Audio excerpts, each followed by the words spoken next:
Hey guys, welcome back to the online Women's Basketball Summit. Today I am super excited to have the head strength and conditioning coach of the women's UCONN basketball team, Amanda Kimball, with us. So Amanda, welcome. It's a pleasure to have you. Thank you. It's great to be here. So Amanda, before we get into what you do with the girls, I would love to learn more about your background. I know you played college ball and how you came to Connecticut. Yeah, I went to undergrad at University of Southern Maine. Played ball there. After that, my degree there was in what was my degree in? Health fitness, and it's been so long. And then from there, I went and I did an internship at Mike Boyle's, and then from there, it kind of propelled me into thinking about grad school.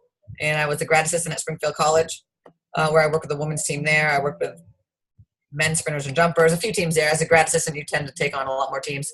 And then from there, I did a couple internships, one at Harvard.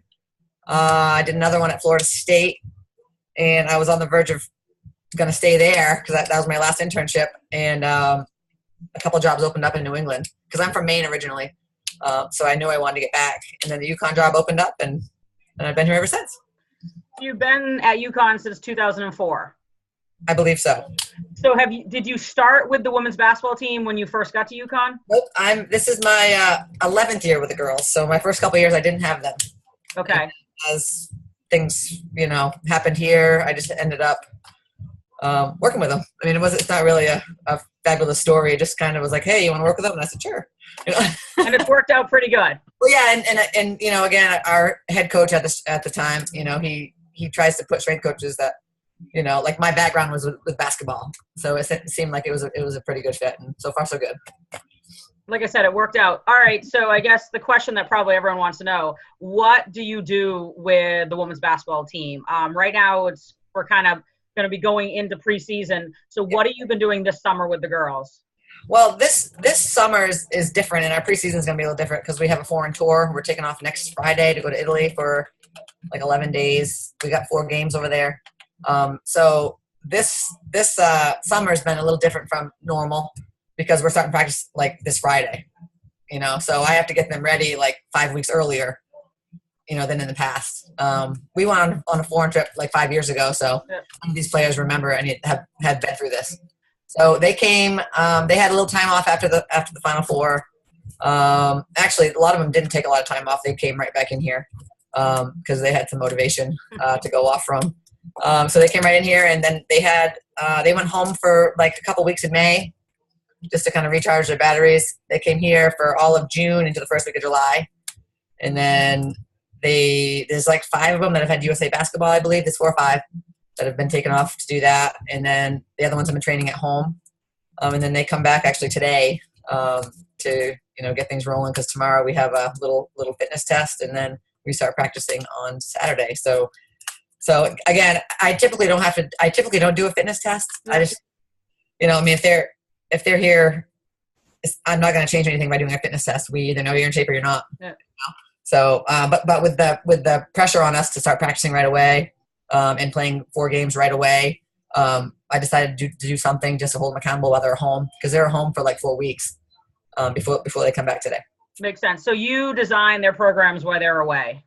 Yes. Yeah. And then they check in and, So can you go into a little detail of like what the program includes? Yeah. We're doing Olympic lifting. Yep. I am, and I know we're probably going to touch on this later, but when it comes to like, I don't want to say philosophy, but things I like to do with that I've seen work is I don't venture away from the major lifts. I love to squat. I love to deadlift. I love to bench. I love to do Olympic lifts. I love all those things. And some people get away from them.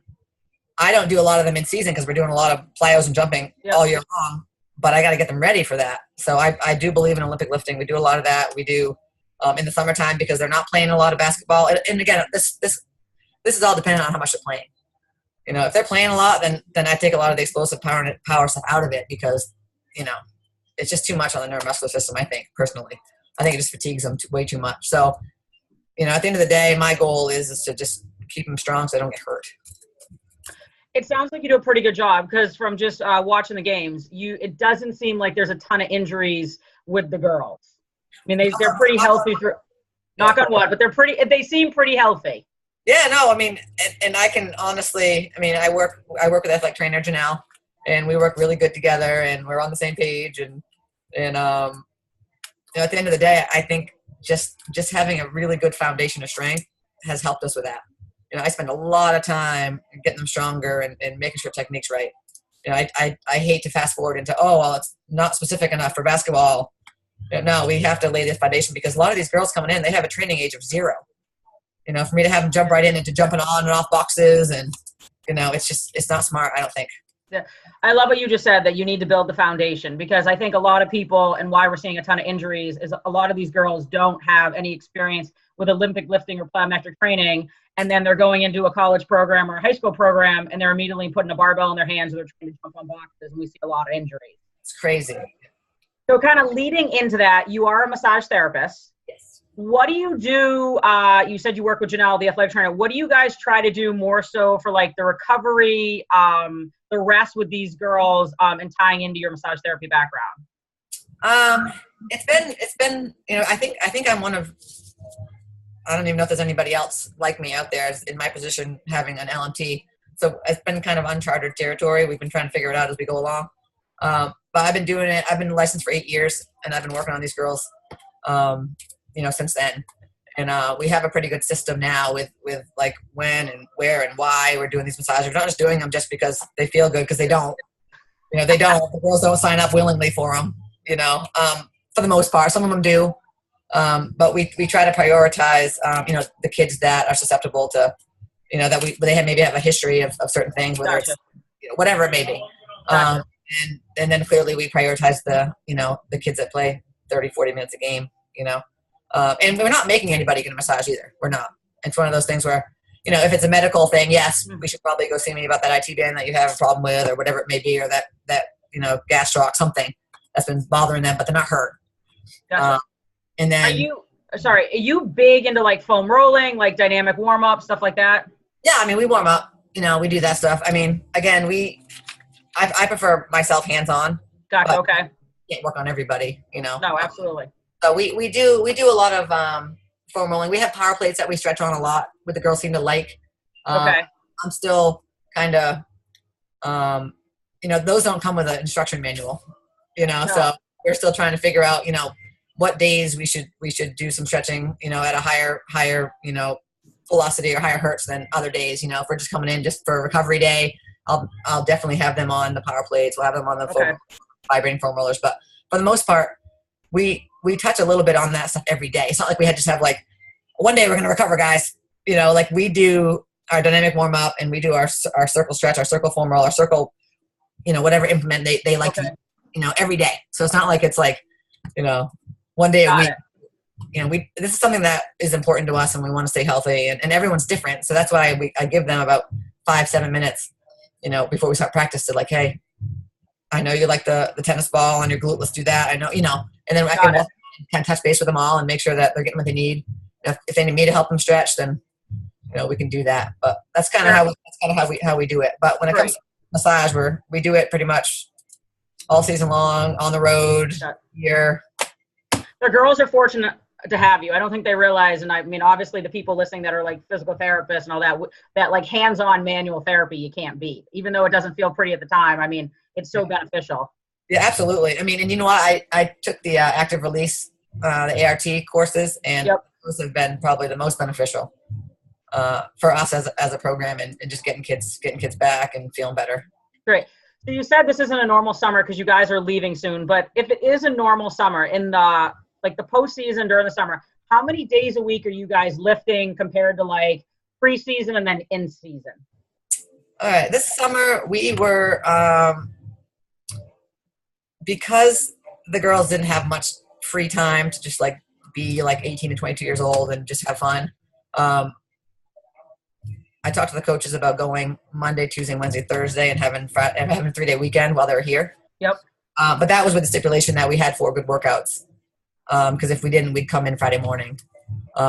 Because I have to put some pressure on them to be like, hey, this is important if you guys really want, to have your time off where you can go do what you want to do and let's get done what we need to get done. So we had a awesome summer. It was a little tough there because it's 4 days in a row is pretty tough. Yeah. We would run and lift every day. Yeah, 4 days straight. Yeah, and again, it depended on, again, what phase we were in. And again, we had 4 freshmen coming in that came in this summer. So I couldn't plan too far out because I had to, and we train as a group. So that makes it a little bit difficult at times when I have 4 people who have no idea what they're doing. And then the other, not have a really good idea what we're doing. So, all right. So 4 days kind of now, come preseason, how many days a week are they lifting? What we'll do, and again, it's kind of different every year depending on our personnel. Yeah.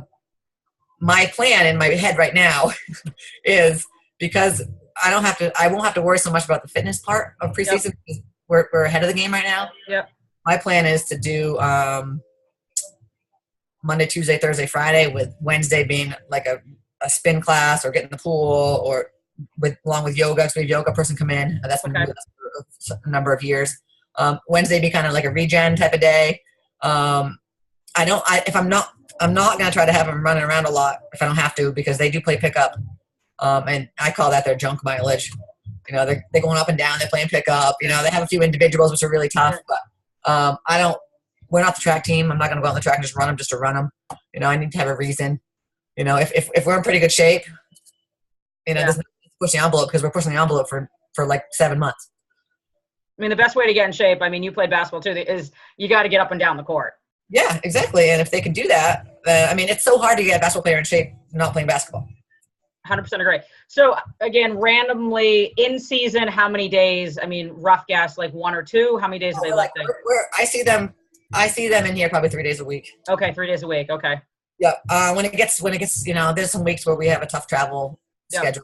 And we need days off, and we need the NCAA, basically says, hey, we have to give them this time off, and there's new rules that came out just this year about CARA and RARA. I don't know if you've heard of it. But yeah, so they're being a little more strict with their free time and when we can train them. But that third day for me is typically, if I do get that third day, it's typically more of a regen. We're doing some accessories because I won't make my accessory, my bicep curls a focus of my other 2 lifts. Like I'll get the accessory, the mirror muscles in that recovery day. So I deal with a lot of high school kids now. They don't lift at all, especially in season. They don't lift at all. But, we have, again, probably the best women's basketball team in the country that is lifting for the most part 2 to 3 days a week in season. So I'm hoping that everyone is hearing that and they're listening to that. So what would you give advice for like middle school, high school kids? Obviously, I'd say a lot of girl basketball players, their goal is to play for UCONN or a big program. What advice would you give them to like when they get into the strength room, what they should be doing and why they should be lifting? Yeah. Well, you know what?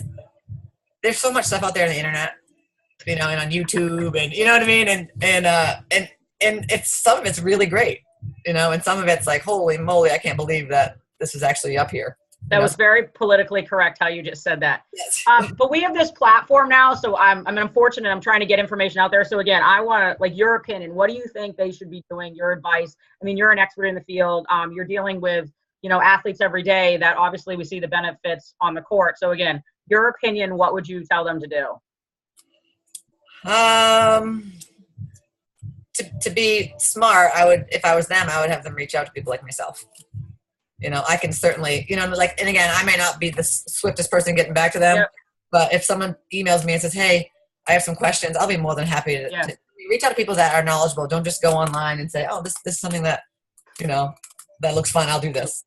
But you are 100% in agreement that high schoolers should be in the weight room to start to develop a foundation and build their strength. Yeah, maybe not like freshman year, but I mean, if you're talking body weight stuff, just moving efficiently, absolutely. It's probably gonna help me in the long run when they come here. Awesome. So 3 to 5 big lifts that you love to do with the girls. You kind of touched on this earlier. If you had to pick 3 or 5 that could only be in your program, give me a couple of them. Definitely some swings. Definitely some hip some deadlifts. Yep. Box squatting. Those are I like those a lot. And again, right, so deadlifts and squats, some variation of them. Yeah, absolutely. Nothing fancy. I'm telling you, nothing fancy. Because a lot of these kids, that, like I said, their training age is, they can play basketball, no doubt. Like they're all fabulous out there, but when they come in here, Yeah. it's a different world, and they're not good at it, and they're not used to not being good at it. So we have to build, this foundation, like I talked about earlier. I love that you are just, kind of basic, build a foundation. There is nothing fancy about what you do. You're just successful because, again, you're working on the basics. So just kind of more the last question. Obviously, the ACL epidemic is out of control right now. Thoughts on what you think is why it's out of control, what we need to work on, stuff like that? Again, knock on wood, we don't see a lot of that here, thankfully. And I think, honestly, like I said before, I'm like on repeat here, because we do work on the fundamentals. I do a lot of single leg stuff. Okay. I mean, huge, every day. You're not going to come in this weight room for a workout and not do a hamstring and not do a single leg exercise. It's not going to happen. Even if it's on an easy day, we're just doing lightweight, lighter volume, but we're always doing these things where, they may not like it, but at the end of the day, they know that what could happen if we didn't do it, Fair enough. So hamstrings, kind of posterior chain, and then single leg work. I mean, the game of basketball really is it's a single leg game. Absolutely. Yeah, and I think people think it's more a double leg, and it's not. So she's saying hamstring, posterior chain, single leg work.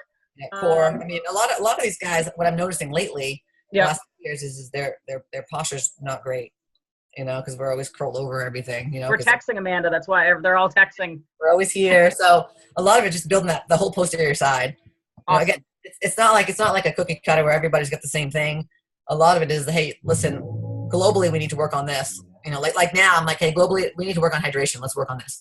But as a bigger deal. But when it comes in here for individuals, what? Gabby still has things to work on. As phenomenal as she is, Like I was telling one of the coaches earlier this year, I said, Gabby's role in the weight room is different this year because she's where she needs to be, like strength wise, but she needs to work on maybe communicating and her leadership, and coming in and showing up and working hard every day. She's setting an example because things she's going to work on more is her balance or single leg strength still, like things that everyone's going to work on. But, meanwhile, like a freshman's coming in here and has no idea what's going on. Her role is different.